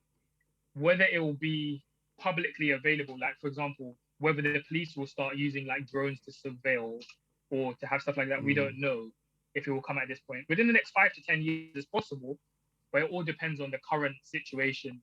Like you hear there talks of wars and stuff like that. So if there was, there would need to be, let's say, a new way, to make people secure, to make them feel safe. Oh, what better way to make people feel safe than to have AI? AI is going to be fair. AI is going to be what,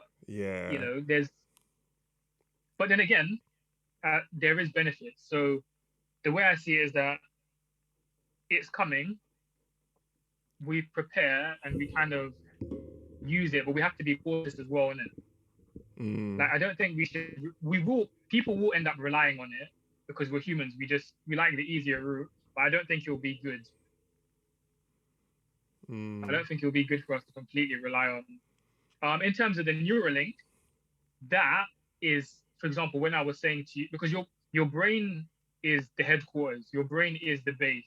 That's the database. Yes. For example, you don't blink, we don't speak, we're not having this conversation without our brain sending the signals saying, okay, move your lips, do this. Your brain sends every single action. That web we were talking about, I go into my brain, everything happens there. So that Neuralink that they're playing with, it can work, definitely. Will there be problems? Yes, because we didn't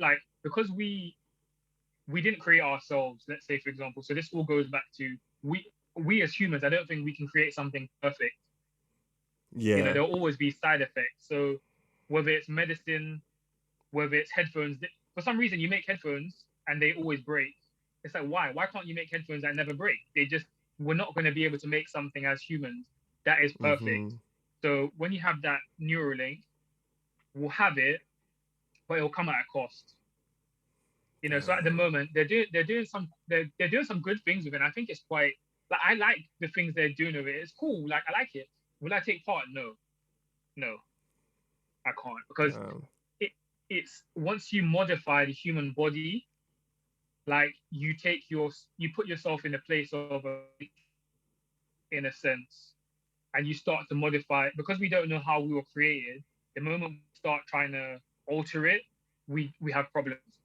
So now if you're okay with saying, okay, yeah, what would be side effects? For example, if you take like medicine yourself, you might have headaches, you might feel sleepy or something. You're okay with those side effects.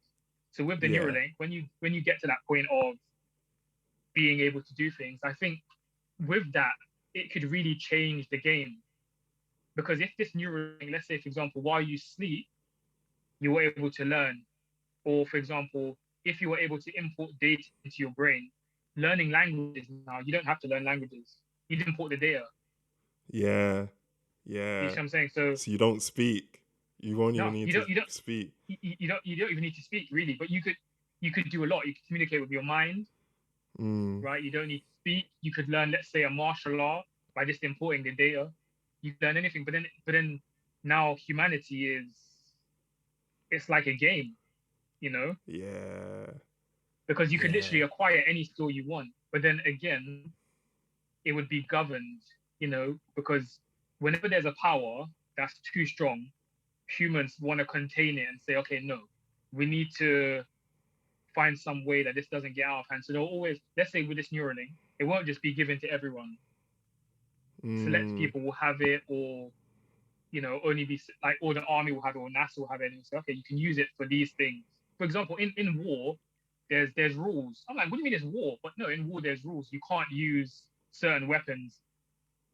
You know what I mean? You can't use certain chemicals. There's rules. Like at the end of the day, we're at war, but we're still humans. We've agreed that we can't use certain chemicals, certain weapons. Yeah, like bio diseases and stuff like that. Yeah, we can't use bio weapons. Yeah, because that's not fair. So even though it's war, even though we're still trying to kill each other, we're like, let's kill each other in a way that's fair, which makes no sense at all. Which is mad. Which makes no, you know what I mean? It's like how are you gonna kill me, but then say, alright, cool, we can fight, but if you got this kind of weapon, you can't use that. We got to fight with this gun. Or we got to fight with like something that makes. I don't even know who approves this. To be fair, yeah, I don't even know. Something that our brains can fathom in reality, or that doesn't affect the wider human species. Because I guess that's like with the diseases and stuff. If someone releases something mad, that could just infect and kill everyone.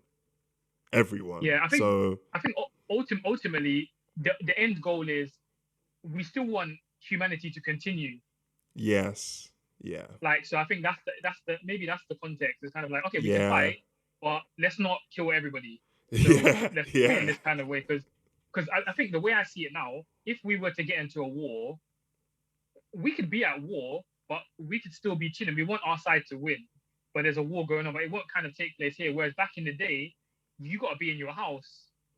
You know what I mean? The war kind of takes place somewhere else. Now, the good thing is, if with all this virtual stuff going on, we may reach a point where we say, you know what, humanity is so important.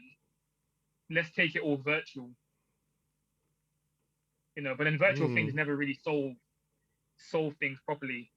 But then imagine if we could have a war where nobody dies. Let's say with this Neuralink, or with right. let's say virtual reality or something. You're there, it's you. So you're like with VR, you're put into the game, but you need a headset. Let's say you could use a Neuralink, right? And you could put everybody into a state of, let's say, a digital world. You're there, and you have the same abilities. Now you're fighting. So whoever wins that war wins the war, but it just doesn't take place here. That would be a lot better. But but we'd have to reach that point of peace. Yeah, and we'd have to agree to do that all together. That's big. You know what that reminds me of? It reminds me of that second Guardians of the Galaxy film. You know, where there's the Sovereign, and they're all in their ships, their pods, they're controlling the pods remotely. Like it looks like a call center, but they're all controlling the battle pods from an office or something. We're heading to stuff like that. Because we can't live forever, but I think our physical bodies can't live forever. Do you know what I mean? So our brains are a bit different. The way that our brains decompose, if there's a way to slow it down, and with this Neuralink, from some of the research I've seen, we could be going. I think we're entering dangerous territory. But I don't think that it will become commercially available unless there was something ridiculous to happen that was outside of the scope of our world. Let's say, for example. Yeah. You know what I mean? Yeah. So with the intelligence we have, eventually we'll get out of hand, but I don't think we'll see it in our generation though. Nah. Fair. I think we're good. I don't even know how to respond to that. That's just it's the thing is, it's deep because it's I'm we're good, so that we ain't got to worry. It's we're cool, but then for our kids and our kids' or future generations, we definitely need to prepare them. For us, I'm not sure if you have siblings, but for the people that are younger than us, siblings, we definitely need to instill certain values that we want. We need to keep on passing on the right values. The same way that information was passed down in the past, we need to keep on passing it on in a better way, I would say. Even though the internet's there and everything is recorded, and that seems like the best way, I wouldn't say it's the best humane way. I think that we still emotionally need to be connected a bit better, if that makes sense. We're connected all socially, but think about it. You're connected to, let's say you're connected to 100 people. You don't see those 100 people. You know, the last time I saw you in person, maybe 10 years ago, let's say, or more. Yeah. But then it's it doesn't feel like that because socially we have that connection. But it's a big difference, I would say. So, yeah, we need to work on our human connections a lot better. And I'm probably the worst at that because I'm so in it. I'm so in it. So for me, I know time-wise, it's I can't see, because the way my brain does things is kind of it's already decided. It's okay, there's 365 days, okay? If I have 365 people that want to see me each day, my year's done. So I can't see 365 people. I have to I have to prioritize, and I have to be okay, what can I do? What's most important? What am I gonna do? And what effects will that have? But at the same time, I'm not a robot. So even though it sounds like it's strategic and I kind of seem okay, this like no, I barely work like that. If I could be perfect like that, it would be nice if I could follow everything to the T, because everything I know I need to get done would get done. But again, emotionally, no, that's not how Mm. it works out. I get what I need to get done, but I also take into consideration that my emotions are going to play a part on that when I'm Mm. working on things. So Mm. in terms of AR, AI, robots are here. As far as we know, everything that we've seen, we're just shown that comparison you used about ants and us. Like, yeah, what we know, we don't even know as much. Even as much as I think I know, it's not even that much. But Yeah. it's still a lot to me. So it's a lot Yeah, coming. man. But I think AR will definitely start to grow into the gaming world. We'll start to see it a lot Mhm. more. We'll start to use it a lot more. They'll bring out the wearables. Once we get to the wearables, that's when we start to mix the digital world a lot more. The metaverse, already cryptocurrency is here to stay. Mhm. The metaverse will start to mix. Will we go to a fully digital currency? Maybe, Mhm. but something would have to make us pause that. Like something would have to cause that shift into a digital currency. Yeah. And there'll Because probably at the be a moment, yeah. I'm guessing there'll or, probably be like a war or because the yeah, banks and the governments ain't gonna let us just create a currency well, and not bring them in. you see, because you got to think about it. Like, for example, the COVID situation, it happened around Mhm. the world. So now countries, they're low. There hasn't been tourism. Countries are low. They had to borrow money. Companies had to borrow money. The banks were lending out on these promises that don't make sense. Now you can do all of that, but then people won't be able to, pay the money back. So now if you can't pay the money back, the money is not going to be getting back. But Mm. if it was digital, then it's a bit different. So even with cryptocurrency at the moment, it's not really governed, you know, because it's Mhm. decentralized. So if the government, let's say, made their own cryptocurrency, then it's fair game. Now everybody's in. That Yeah. could be one way. So I think if cryptocurrency, I mean, it's already popular at the moment, but if it starts to become a bit more, when it starts to become a bit more well used, I think the government will maybe usher in their own one. Like, Mm. yeah, I think they'll usher in their own one, and then a lot more will happen. Yeah, but I think the next is wearables. Bringing the digital world to the real world is something that even in the past you would watch movies and they'd be like, "This is to come." So I think it's definitely coming, and it would be wise, like for yourself or for anyone listening, to research into like the digital side, maybe into AR, just into VR, just to see just a bit more about what is going on, Mm. so that you're prepared, because it could be something that will really help for the future generations. Because again, with the AI and the robotics going on, you can't make a robot do certain things that a human can do emotionally and physically. It can't do certain things. Mm. Male and female, we're there, but there's some things women can do that men can't do. And then Mhm. robots, they can't do things that humans can do in general. So I would say it would be a good investment to get into AR and VR and these digital spaces, because when they do come, even now, like jobs for the metaverse, jobs for AR, I they're know. all over the place, Yeah. all over the place. And when I read the descriptions for some of them, the companies don't even know what they want. They don't even know. They say literally like, okay, somebody who knows about the AR side, who's in tune with the Yeah. metaverse, in tune with the what is that? I'm like, what do you mean in tune Yeah. with the metaverse? It's digital. So, but they're trying to get in. So I think it's like fear, what FOMO. I think the fear of missing out. So From they yeah. everyone wants to be in it. Mm. So if you can get in and you can kind of find out exactly what's going on and you know a bit more, it will it will come to help you in the future. Like Yeah. for the next 5 to 10 years, it's here to stay and it will help a lot, like big time. Job wise, knowledge wise, if you know, then you become useful. Like if you have a lot of knowledge, then what you know becomes useful to other people. If it's useful to other people, then you can monetize it. If you can monetize Mhm. it, you can live off it. Then it's that cycle.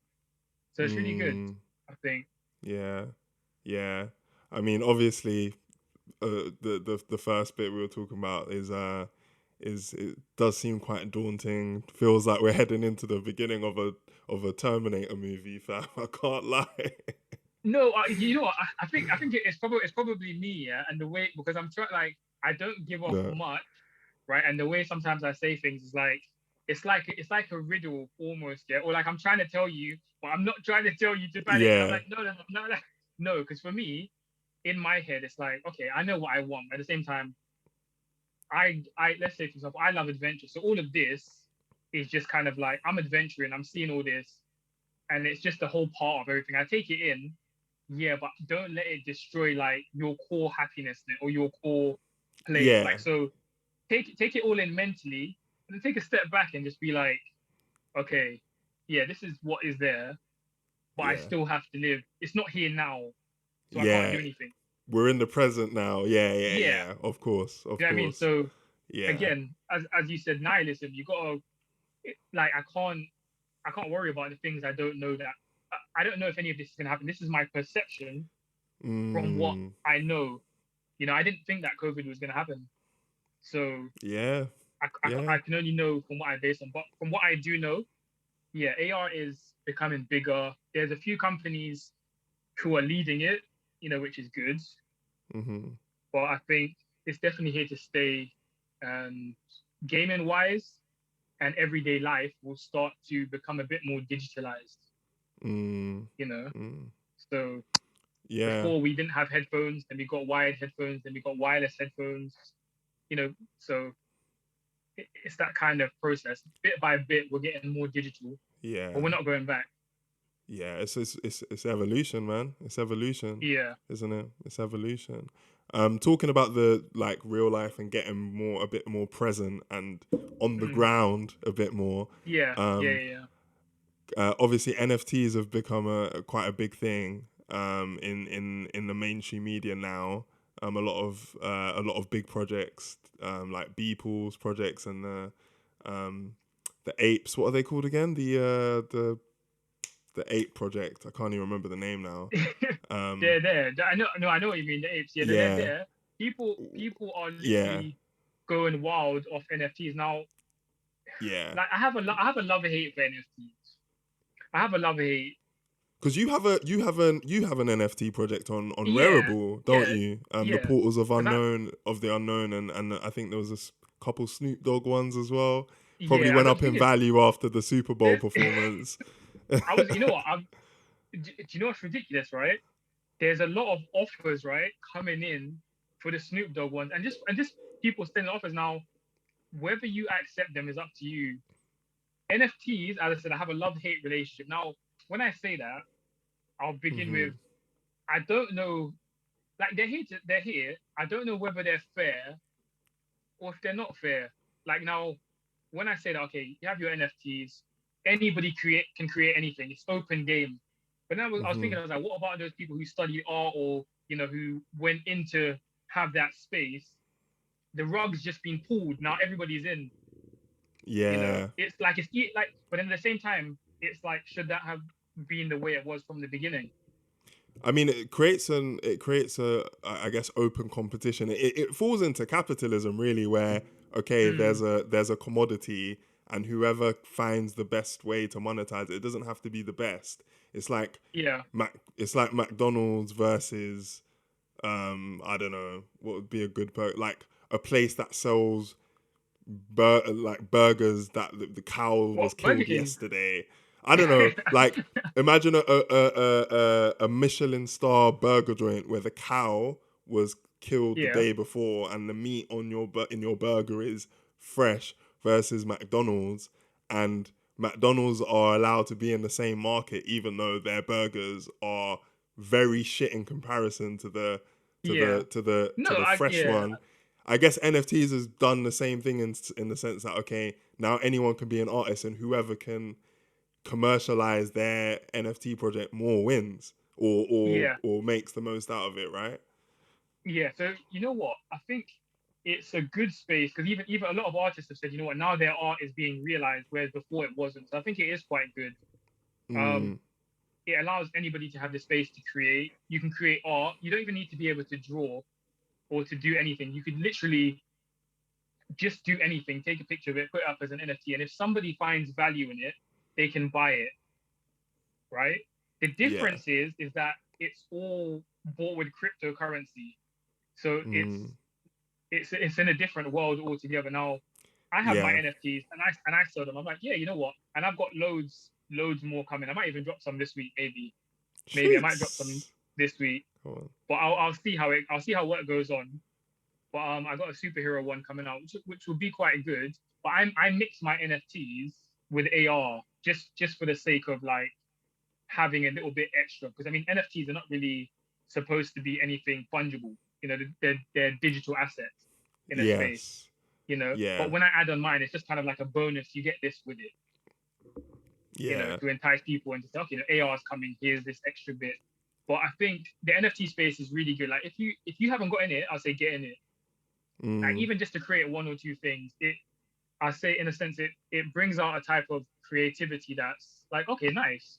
You know, I'm giving this a go, and it allows you to be a bit more open. I mean, you can be open without it. That's not a problem. But yeah, it gets you involved, and it's nice to have.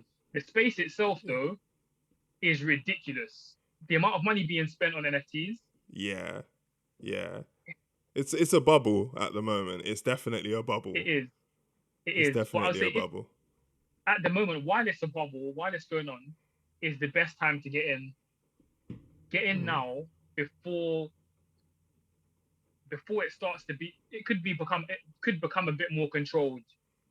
Yeah. I think Yeah. like later, like right now it's the hype. Everyone's trying to get things. Everyone's in, but later on, I think it'll become a bit more controlled. When the hype dies down, maybe 2 years, maybe next year, maybe or 2 years or something, and the Mm. metaverse grows, then I think it might start to calm down a little bit. Yeah. Because I guess I've been listening to a lot of Gary V's videos and a couple other random YouTubers here and there. And the way I've heard it described is like other technological revolutions. So, for example, internet stocks, like when the internet Mm, first came on the scene and people were buying websites. I even remember mm, my mum was telling me like her and a few of her friends would buy websites, so they'd buy domains like I yeah. don't know, they'd buy like McDonald's.com or other domains that they thought would become popular and worth more money in the Mm, future, and then everything goes to zero, and then certain companies win, like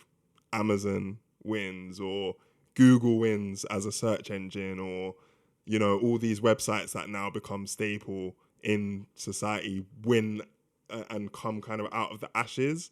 So I guess the same mm, thing will happen with NFTs, and some kind of figure will be like the center point that we then work from for everything else, like Google is now, is the is yeah. the is the starting point for anything else that most people do, right? Yeah. Like if you want to start something, you go onto Google and then it takes you in the direction it does.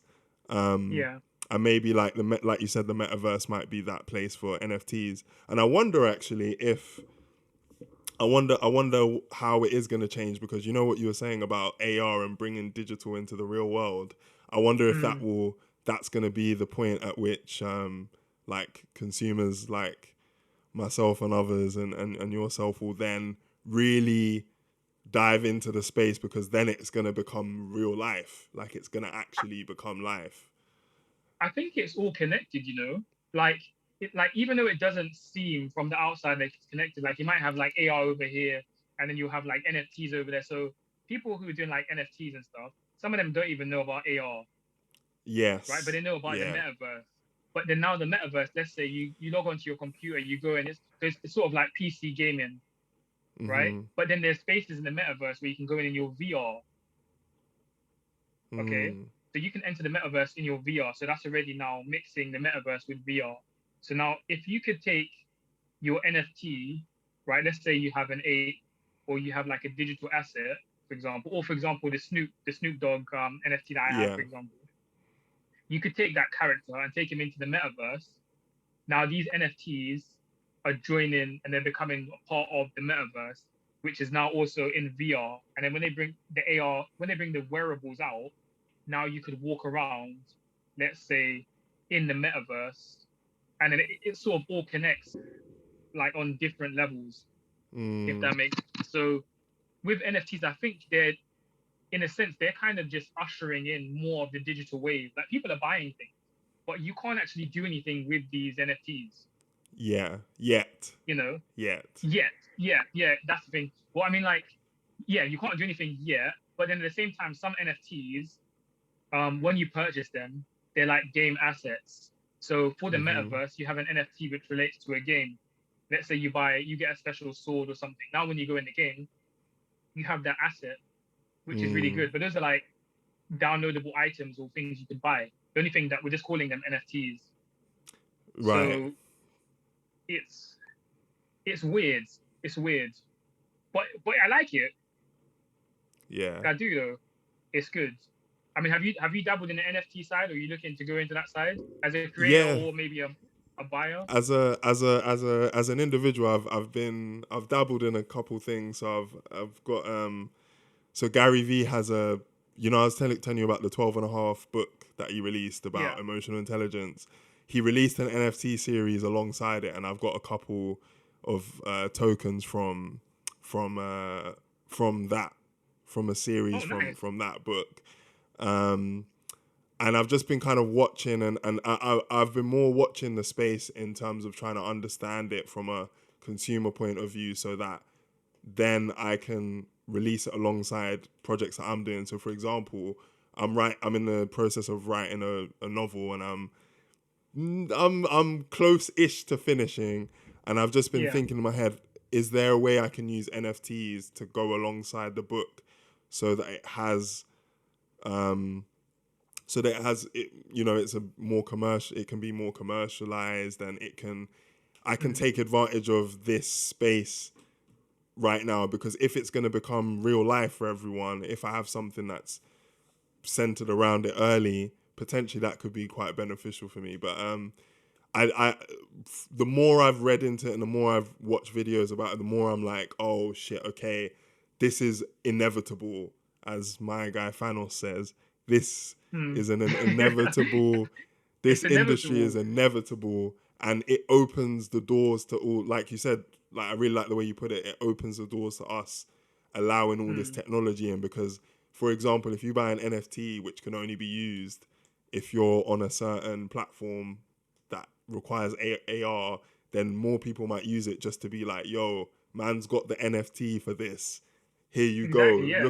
Look at my NFT, because it is another example of social signaling as well, which Yeah. is another interesting aspect of NFTs, which I've thought about. Like if, for example, I don't know, Nike released an NFT which, there's only 1,000, copies that you can, 1,000 tokens that you can get. And if you have that, Mm. that means you're the guy, then Yeah. people are going to want to show that off. And that means that No, I people mean, are going to adopt the tech quicker. no, I So, mean that's yeah. that's that's already kind of happening because some artists are releasing some NFTs, and when you have if you have that NFT, it gives you access to concerts, let's say, or it gives you access to certain Mm, spaces in the real world, not even in the metaverse. But for yeah. example, you can only go to the concert if you purchase that NFT, and now you get all these things that come with it, but ultimately you had to have purchased that NFT, to Mm, gain access. So yeah. I think yeah, even with the book you're writing, there's definitely ways, right, that you can use like NFTs to usher in like some features of your book, like if you wanted to. Mm, definitely. But, fam, man needs to get to finishing it. So, If yeah. big respect for writing a book though, because I promise you, like, it's not an easy thing. It is not an easy thing. Bro, I've spent 4 years doing it, 4 It's years. tough. I started 4 years ago. So, It'll be yeah, worth it though. man. Definitely, definitely. I feel like it's what I've learned through it is like the process of putting in work to like nurture something and grow it. Mm. And I think even relating to what we've talked about in this podcast, which has been fucking amazing, by the way, bro. Like you've opened my No, eyes to you know what? bare shit, I I bare just hope shit. that some of it made sense because I go off and in my head I'm like, don't say this, don't say that, do not, Yeah. because I'm like, if you do, you're gonna confuse the heck out of everyone. don't use that terminology. I'm just like, Yeah, yeah, no, but I guess the point I was making was just that, yeah, it might be one of the last few things where we actually start putting in work to make something, because as you said, if AI and tech takes over all the things that make us human, then yeah, why would someone work to make something when the tech can do it for us? So yeah, maybe, who knows, it could be the last, or one of the, or it could be one of the last I don't know, things we nurture to as a generation. We'll see what happens, like. But Jacob, thanks so much for jumping on the podcast, man. It's been a really no, thought-provoking, thank you for having me. eye-opening, bro, my head's just going insane. I know I'm gonna be thinking about this shit for the next couple of days. This is messing up. This, up. This thing is messing up the outro, man. Oh I'm yeah, sorry, no, it's Dami. cool, bro. It's It's been cool, bro. no, because I can hear you. I'm thinking, I see it. I'm thinking, why is my foot? But yeah, just at the ending as well. No, thank you for having me on. Sorry about the distractions that come up and go. Like, they're there for emergency, but they know that now is not the time for that. So that's why I'm It's like, cool, oh. man. It's But cool. I'll no, cut those with the out future anyway. coming, it's definitely, yeah. With the future coming, I'm excited for it. Like, and I'm excited to show some things. Like, I won't be able to show everything, but I'm gonna show like little small bits. So I mean, like, if you or anybody else sees me do things and has any questions, or if at any point someone has an idea, throw it in the air and we'll just like ask and say. Because I Yeah. think with AI, I think if we don't work together, we're gonna limit ourselves a lot, Mm. But then it's having that mindset of saying, okay, you know what, I want other people to win as well. Like, it's not just about me. Is Mm. not really the easiest thing for a lot of people. So it's kind of like, how does it benefit me to help someone else? It's like, well, it's not just about you. It's about everyone as a whole. Mm. So that's kind of my mindset on it. I'm Yeah. gonna keep going. I'm gonna keep on researching, but damn it, it's mad. It's mad. Yeah. The amount of things that are out there, it's keep calm and carry on in it. It's just, Yeah. yeah. Bro, for anybody that wants to like see what you're doing, maybe even have a chat with you about the things that you've seen because they're really curious, or they might even want to work with you on a project. Where can people reach you? Where can people find You you, can bro? reach me through my Instagram. You can reach me. That is becoming like a social connectivity. I mean, people reach out on all different platforms like email, LinkedIn, Twitter, Mm. like if they see me about. But if you go on my Instagram and you see something that I've shown, it's because I've shown it and I want you to see it. So anything you see or you want to bring to life, let me know, because I'm always looking for new projects or to add on. Now I'm always doing something, but again, I always think about, okay, what can we fit in, or how, or can this be done? So when someone comes to me with a new project, there's a few that I've had this week. I'm like, okay, you know what? I really like this. Let's take this on. Let's fit this in the next couple Mm. of weeks. Let's do it and let's get it done, because it shows other people what is possible, and then it also builds the community and brings more people in digitally. So yeah, I mean, don't be scared of like saying hi, or throwing out an idea. Like, but be careful when you throw ideas out to people. That is a disclaimer right there, because from experience, yeah, I've had ideas that have just, from me talking, have been taken, and I can't even be mad because it's freedom. Yeah, They can do what they want, but it just is be part of the careful. Yeah, game, but man. It's part of the yeah, but I mean, game. I haven't got time for that. If you got an idea and you like, keep your creativity going. If you have an idea, bring it out. Don't give up and keep it going, because the possibilities and the human potential is endless. But what you Mm. do with it, it's completely up to you. So Facts, enjoy man. life and just keep it going. Yeah. No, thank you for jumping on the podcast, Jacob, and for everyone listening. I know it's been a bit of a blockbuster one. I can't lie, it's a mad one. Take it in, get a drink, like relax, do some meditation, breathe, stay in the present. I'm And telling I you, you hope, might need a drink. yeah, I hope you enjoyed this episode though, or at least got some value from it in some sense. At least you're more clued up. And sorry if you've lost a bit of your ignorance, but hey, here we are, man. You're listening to a podcast, so that was going to happen. Thanks again, everyone, for listening. Take care, and I'll catch you on the next episode. Bless.